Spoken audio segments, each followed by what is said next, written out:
perfiles de hoy, bueno, tenemos la enorme presencia de Gisela Eugenia Bayone, gran periodista de Santa Fe, gran profesional, pasó por la radio, bueno, tuvo sus comienzos también en el deporte, en la calle, bueno, en fin, una vida dedicada a esto y ahora una de las caras visibles de nuestro Canal 13. Bueno, hizo su ciclo, ese ciclo realmente impresionante como fue Historias con perfume de mujer. Vamos a hablar de ella y vamos a hablar de lo que está pensando hoy Gisela Bayone.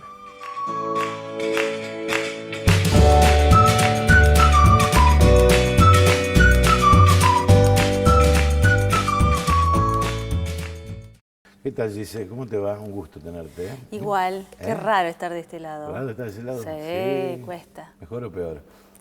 Es raro. ¿Es raro? Sí, porque a uno le gusta estar del lado de que pregunta. Sí. Por vocación, por esencia. Sí. Eso viene incorporado. Y hablando de esencia, ¿cómo surgió tu vocación periodística? Desde muy chiquita, seguro, ¿no? En el ET10, en un estudio de la radio. ¿Pero que fuiste a la radio y qué pasó? Yo estaba en el taller literario de María Sensa. Sí. Nos invitaron a venir al programa de Duilia Chufo los domingos a la mañana. Al Lobo Feroz. Al Lobo Feroz. Y fue un enamoramiento, un amor a primera vista. Yo desde ese momento tenía apenas 15 años. Sentí que la radio era lo mío. Y el ET10 además, Sí. ¿no? Y bueno, y ahí empecé. Y fue una cosa que nunca más pude dejar, nunca más hice otra cosa. Siempre fue la radio y el ET10. Y en esa edad de 15, 16, ¿ibas a la radio? ¿Te gustaba? ¿Mirabas? Me encantaba, ¿Sí? me encantaba. ¿Qué hacías, el colegio y la radio? Claro, ¿Sí? sí. Yo no había terminado quinto año y estuve un año en el ET9 con Gustavo Galopo, que fue que él después me trajo acá en el 94, en 1994, a LT10. Pero yo ya, cuando empecé con María a venir a la radio y a estar en un estudio y el micrófono y el ambiente, y veníamos los domingos a la mañana además, una radio totalmente distinta a la locura de un día de semana. Pero yo ya ahí tenía decidido que no me iba más. ¿Nunca sentiste timidez por la radio? No. No. ¿No? No, es rarísimo, ¿Sí? Es rarísimo, pero nunca, yo me sentía cómoda en la radio. Y después descubrí el móvil en la radio. Ah, sí. Que para mí fue, si vos me preguntás cómo te identificás cuando te identificás con el ET10, y yo soy movilera del ET10. Sí. Tengo esa camiseta. Pero, ¿y por qué primero en deportes? A ver, explica un poquito. A mí me encanta el deporte, Sí. Siempre, toda la vida. Sí. Y es como que eso va a quedar pendiente o quedó pendiente. Fue en un momento donde las mujeres todavía no habían incursionado en el periodismo deportivo. Es cierto, es cierto. Yo estuve varios años haciendo la coordinación de las transmisiones de fútbol. A mí me encantaba hacer el móvil en el fútbol con Fabián Massi. Pero tenía que ver o tiene que ver con algo personal. A mí me gusta el deporte. Yo soy de una familia donde somos 5 hijas mujeres.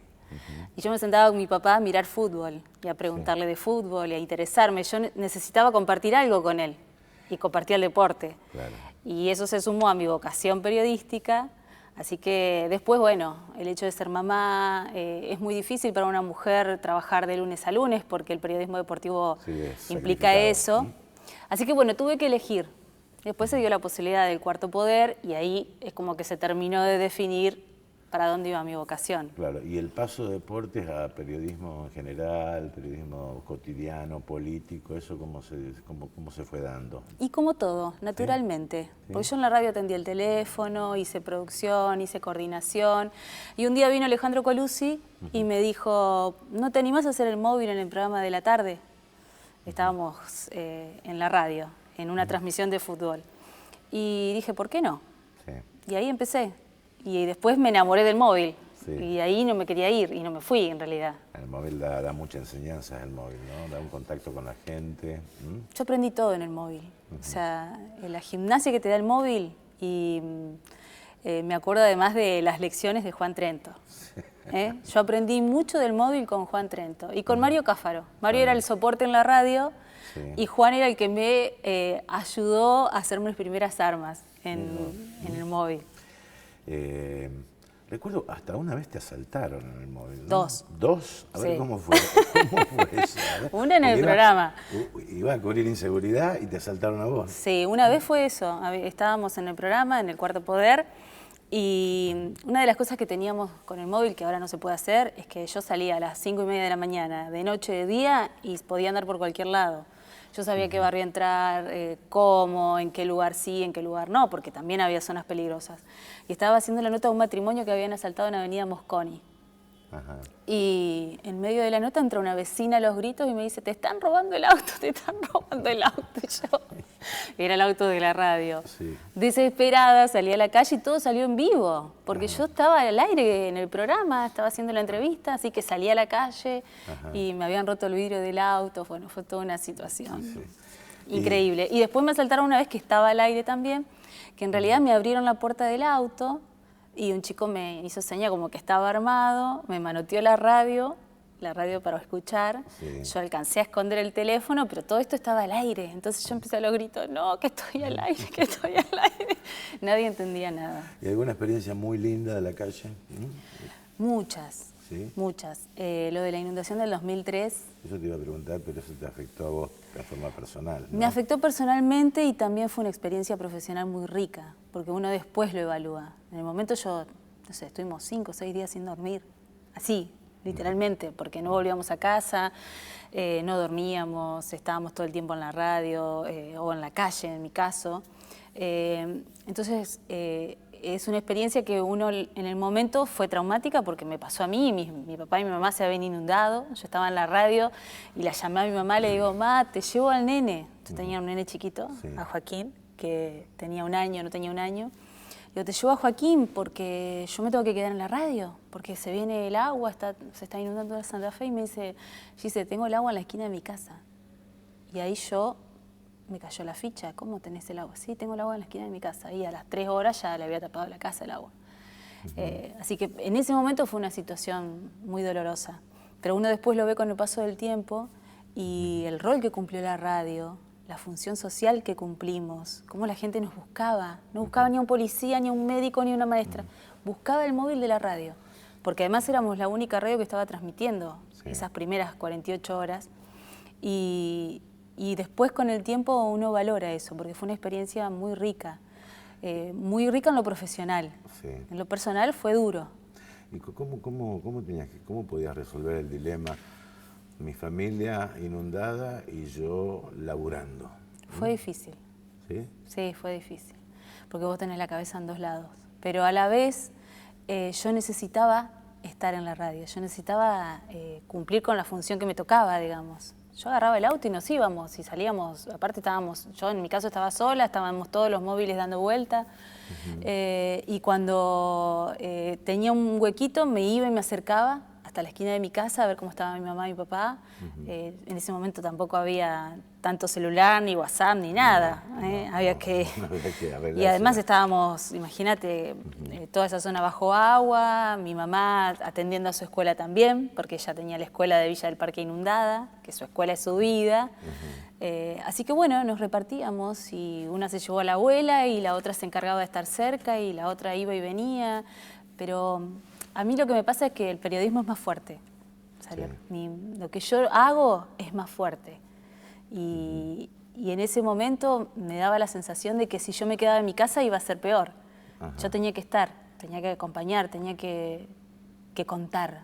Tenía que contar y contar lo que le estaba pasando no solamente a tu familia, sino a muchísima gente. Claro, claro. Yo lo vivía en primera persona. O sea, todo lo que le pasaba a la gente que se había inundado me estaba pasando a mí. Porque mi papá y mi mamá en ese momento lo estaban pasando y lo atravesaron. Desde que llegó el agua, desde que se llevaron los muebles, desde que bajó el agua, volver a la casa. Sí, todo un drama. Volver a la casa fue algo muy duro para mi papá, lo sintió mucho. Así que a mí me pasaba eso, que yo podía contar muchas cosas que en realidad yo las estaba viviendo. Y hasta era más fácil, mirándolo a la distancia. Y ahora mirándolo a la distancia, ¿cómo lo ves? Con bronca, con haber hecho lo que tenías que hacer, con, digamos, el dolor todavía de haber perdido lo que perdieron. ¿Cómo lo mirás después? Arrepentida no. Sí. Al contrario. A veces pienso que por qué no hice más, porque viste que te pasa eso. Pero me quedó muy marcado lo que me pasó, porque después en el 2007, cuando fue la otra inundación, yo estaba embarazada de Gonzalo y entré en pánico. cosa que nunca me pasa o nunca me había pasado. Pero evidentemente había quedado todavía dando vuelta esa herida, ¿no? Sí. Abierta. Y cuando empezó a circular el rumor de que se iba a inundar otra vez Barranquita, de que otra vez Villa del Parque, que iba a llegar el agua, incluso hasta el intendente Balvarrey en ese momento dijo que iba a llegar el agua, que había que estar preparados, yo entré en pánico. ¿Sí? Sí, entré en pánico, no sé si era también por mi situación, yo estaba a punto de tener a Gonzalo, me faltaba muy poco, pero en ese momento no pude. Claro. Ese fue el momento que yo no pude poner mi vocación periodística por sobre lo personal. Porque uno muchas veces trabaja sobre el drama, trabaja sobre la inseguridad, sobre malas noticias, como quieras llamarlos, ¿no? Y tal vez alguien de afuera piensa que uno está inmunizado, pero en algún momento las balas te entran, ¿o no? Todo el tiempo. ¿Eh? Todo el tiempo. Uno aprende, o sea, a contenerse, a sostener al otro, porque vos estás entrevistando a alguien que está pasando por un momento de dolor, que ha sufrido una pérdida o que tuvo un hecho traumático, y vos tenés que contenerlo para que él te lo pueda contar. Y la verdad que me ha tocado pasar por situaciones de ese tipo y llega un momento que vos decís, bueno, te tenés que acorazar, porque si no, ¿cómo haces? Es imposible. Pero cada vez me cuesta más en algunas situaciones. ¿Sí? Sí, debe ser la edad. ¿Están entrando más las balas? Sí, cuesta, me cuesta. Bueno, precursora de una mujer en el periodismo deportivo. Ahora, en el periodismo, ¿te costó más por ser mujer o no? En general, ¿o no? Yo calculo que sí, desde el mismo hecho de que cuando yo, por ejemplo, tuve mi licencia por maternidad, tenía que desaparecer del mapa. Y ese era un tiempo que uno sabe cómo es esto de los medios. No estás y no estás, y desapareces. Y eso le cuesta a una mujer. No es tan sencillo. Por más que uno, en mi caso yo prioricé mi familia, yo tuve la suerte de poder hacer a la par mi carrera profesional y formar mi familia. Pues yo tengo 3 hijos y todos mis hijos los tuve en tu programa. Todos, ¿eh? Pero no te presionamos. No, pero lo que voy es que le debe pasar a todas las mujeres. A la hora de pensar o de planificar tener un hijo, lo tenés que pensar bien. ¿Por qué? Porque vos desapareces. Y esos 3 meses que vos no estás al aire, ponele, para el que está del otro lado, seguramente no es una voz que le va a resultar familiar. En mi caso yo tuve muchos años. Pero me parece que eso es algo que a las mujeres les pesa, más que a los hombres, ¿no? Vamos a hacer una pequeña pausa, después bueno. seguimos hablando incluso de este tema. Enseguida seguimos con Gisela Bayone.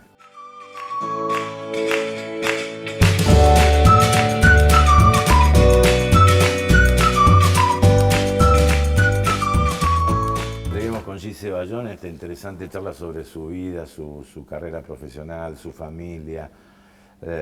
Y me decías que cuando no estás desapareces y cuando no estás extrañás. Uy, ni hablar. También, ¿no? Sí. No es un laburo cualquiera ¿no? No. Cuesta desenchufarse. Ajá. Por lo menos a mí. O sea, no puedo estar. Si pasa algo y puedo ir, voy. Uno después aprende con el tiempo, ¿no? A relajarse. No es como antes. Pero me cuesta o me costaba mucho, sobre todo cuando estaba en el móvil, si pasaba algo, no ir, ¿viste? No podía quedarme en mi casa o no podía quedarme en la radio, tenía que ir. Es algo que me gusta mucho el móvil, la calle, mostrar, contar, sobre todo contar, que es algo que la radio genera esa magia, ¿no? Sí. De contar. ¿Y la radio la extrañas o no? Sí. ¿Sí? Sí, la radio sí, siempre se extraña. Uno ahora, bueno, en mi caso tengo otro trabajo, ¿no? Claro. En la tele. Y aprendí a quererlo y me gusta y me encanta lo que hago. Pero es como, ya te dije que yo me enamoré de la radio y es mi primer amor. Nunca se olvida el primer amor. Bueno, en la tele también es contar. Sí, y pero saber contar. Es de otra manera. Te ayuda mucho la imagen.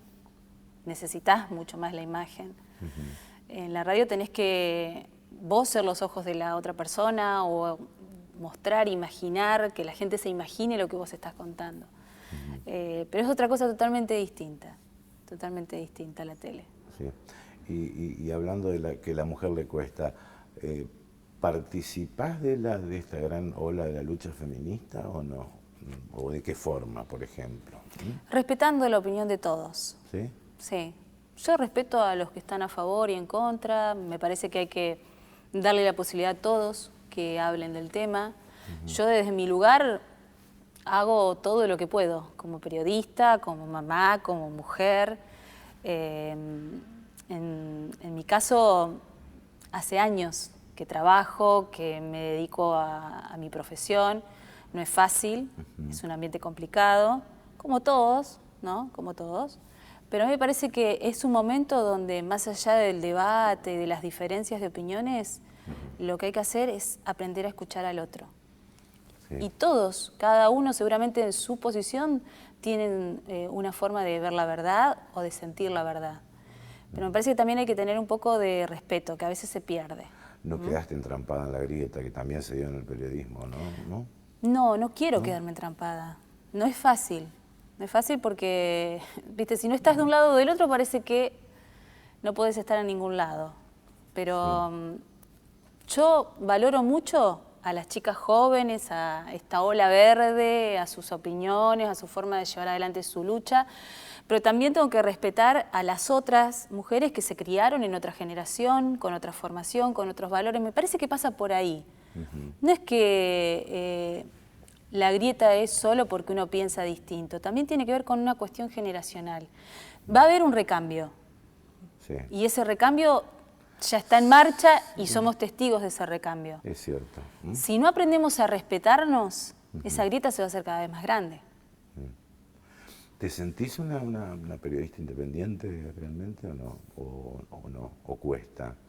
¿O estás encaminada? Porque nadie es absolutamente independiente. O sea, todos los medios tienen su orientación y uno trata de estar en algún andarivel donde esté en juego, por un lado, digamos, el medio donde trabajas, pero por otro lado también tu margen de independencia, de libertad, ¿o no? Yo tengo independencia. Yo me siento una persona que me manejo con libertad, como vos decís, sabiendo dónde estoy, en qué medio, de qué forma me tengo que mover en determinados temas, pero es algo que nadie me lo impone, ni se da naturalmente. Hace muchos años que estoy trabajando. Puedo decir que todo lo logré con muchas horas de esfuerzo, de trabajo, que aún hoy. Me levanto muy temprano, trabajo muchas horas. Un poquito la radio. Claro, lo disfruto mucho, pero ¿sabes qué? Ese es el plus que yo tengo. A mí me gusta lo que hago. Y yo, por ahí hay días que digo, ¿qué hago levantándome a esta hora? ¿O qué hago terminando a esta hora? Y lo vuelvo a pensar y digo, no, pero yo no, ¿qué haría si no hago esto? No sería yo, digamos. Y generalmente un buen periodista de televisión tiene, digamos, las dos caras de esta realidad. Mejor dicho, mira la realidad con ojos, ¿no? Que muchas veces de la radio, bueno, interpreta determinadas cosas. Y a su vez tiene que entrevistar a, digamos, las responsables de los gobiernos, a la dirigencia política. ¿Esto te llegó alguna vez a algún grado de contradicción interna, diciendo, bueno, este tipo es muy lindo el discurso, pero uno cuando va al barrio es otra cosa, o no? Y sí, muchas veces. Más, imagínate yo que conozco los barrios. Casi, o sea, hace mucho que uno no le toma yo por lo menos no le tomo el pulso como antes, que le tomaba el pulso todos los días, pero yo conozco los barrios, aparte conozco mucha gente de los barrios, y sí, me pasa muchas veces que la realidad... Me pasó en la inundación del 2003, porque yo estaba, los primeros 3 o 4 días era solo la calle y la gente inundada y la desesperación y los centros evacuados. Y cuando me tocó volver a Casa de Gobierno y volver a la legislatura y toparme con la dirigencia política, me resultó chocante las primeras veces. Sí, porque yo sentía que era totalmente distinto a lo que estaba pasando afuera de lo que me estaban contando ahí adentro. Ese fue un momento complicado. Y me pasa así, te pasa todo el tiempo. Es difícil que no pase, porque, por lo menos en mi caso. ¿Y qué tal fue Historias con Perfume de Mujer? ¿Cómo lo recordás? Un ciclo pero muy interesante con Luchi, ¿no? Muy lindo. Extrayendo algunas confesiones realmente impactantes. Sí, un lindo ciclo, porque además era una charla distendida, lográbamos que los entrevistados cuenten historias y vivencias que no se conocían. Llevamos a muchos grandes entrevistados. Sí. Y la verdad que es un ciclo que quedó muy arraigado en nosotras dos. Aparte lo hice con Luciana, una colega de toda la vida. Durante muchos años estábamos en el móvil las dos, en el ET10. Sí. Hoy somos muy amigas, Ajá. seguimos compartiendo amistad. Y en lo profesional fue una experiencia muy rica, muy linda. Y ahora en el periodismo, que es una profesión muy individualista también, ¿hay amigos o compañeros de trabajo? Las dos cosas. Las dos cosas, ¿no? Sí, hay amigos y hay compañeros de trabajo, como en todos lados. En mi caso, por ejemplo, hay una camada de LT10 que seguimos siendo amigas. Claro. Tenemos una peña, nos reunimos cada tanto, nos mantenemos en contacto. Se fomentó una amistad. Ajá. Y después tenés compañeros de trabajo, sí. Claro. Sí, sí, sí. ¿Y qué es lo que vos hoy pensás que dejaste de hacer en lo personal por el periodismo? Es decir, ¿qué dejaste? ¿Qué sacrificaste por el periodismo? Hoy, es decir, si yo lo miro a la distancia 20 años atrás o 15 años atrás, tal vez lo hubiese pensado más. El tiempo con mis hijos, probablemente. Sobre todo con los dos más grandes. Ya con el tercero estaba un poco más Aplacada. y cambió ya mi ritmo de trabajo, había dejado la radio, estaba en el canal, pero en realidad, si te digo qué dejé y todo lo que hice lo volvería a hacer. Porque yo soy lo que soy, o como mamá, como mujer, como persona, gracias al periodismo. Y la verdad que en el momento que tuve que hacer elecciones, me costó. El día que tuve que dejar las transmisiones deportivas me costó muchísimo, porque era algo que yo amaba, disfrutaba mucho, pero no podía, tenía que elegir. El día que tuve que dejar la radio, me costó mucho, fue un paso muy grande, pero era profesionalmente la posibilidad de dar un salto. No, la verdad que no hay nada, yo volvería a hacer todo lo mismo. Y destinarle el mismo tiempo. Sí, sí, porque la verdad que es algo que me gusta mucho. Y la radio para mí es todo. Hoy todavía hay gente que no me ubica por la tele y me dice, pero vos antes yo te escuchaba en algún lado. Sí, le digo, en LT10. Sí. Pero ibas temprano vos, sí, con Guillermo Tepper. Y la gente te reconoce por el tono de voz. Mirá vos. Sí, todavía hoy. ¿Y los chicos seguirán lo mismo, no? ¿Algunos o no? Hasta ahora no. ¿No? No, hasta ahora no. No. Cada uno tiene su vocación, pero va por otro lado, me parece. No. No, ni tampoco forzarlos, ¿no? No. Ni pan tampoco. A ver, en mi caso yo no tenía ningún referente cerca. Y sin embargo, me enganché con el periodismo, me enganché con la radio, ni siquiera con el periodismo. Yo creo que en el primer momento me enganché con la radio. Sí. Y después surgió lo del periodismo y después vino lo demás. Más allá de lo profesional, de lo que sos, yo confieso que una de tus mayores virtudes es la humildad, porque vos no te crees el personaje. No te lo crees. Y Guille, no, la verdad que no. Por lo menos es lo que yo siento. Sí. Yo si pudiera pasar inadvertida en el anonimato total. Bueno, pero es difícil. Sí, ya sé, es difícil, me cuesta porque, bueno, uno ya es una persona conocida. Pero, qué sé yo, me encanta cuando la gente te dice, me levanto con vos a la mañana, o te escuchaba en la radio. Porque de alguna manera uno siente que está cumpliendo con un rol, que es la de acompañar, en este caso, ¿no? Y yo que hago con lo que me gusta, porque a veces pienso, ¿no? Sé yo, si fuera una mamá que trabajara en el comercio, trabajara en la docencia, trabajara en cualquier otro rubro, es probable que también esté muchas horas fuera de mi casa. Pero yo me voy de mi casa, primero con esa culpa que tenemos todas las madres, ¿viste? Pero después se me pasa. Porque yo llego a mi lugar de trabajo y tengo que preparar el noticiero, tengo que preparar el programa y se enciende la luz roja y yo soy la mujer más feliz del mundo. Muchísimas gracias, Gise. Realmente ha sido un placer. Gracias, Guille. Gisela Bayone pasó con nosotros en Perfiles de EPO.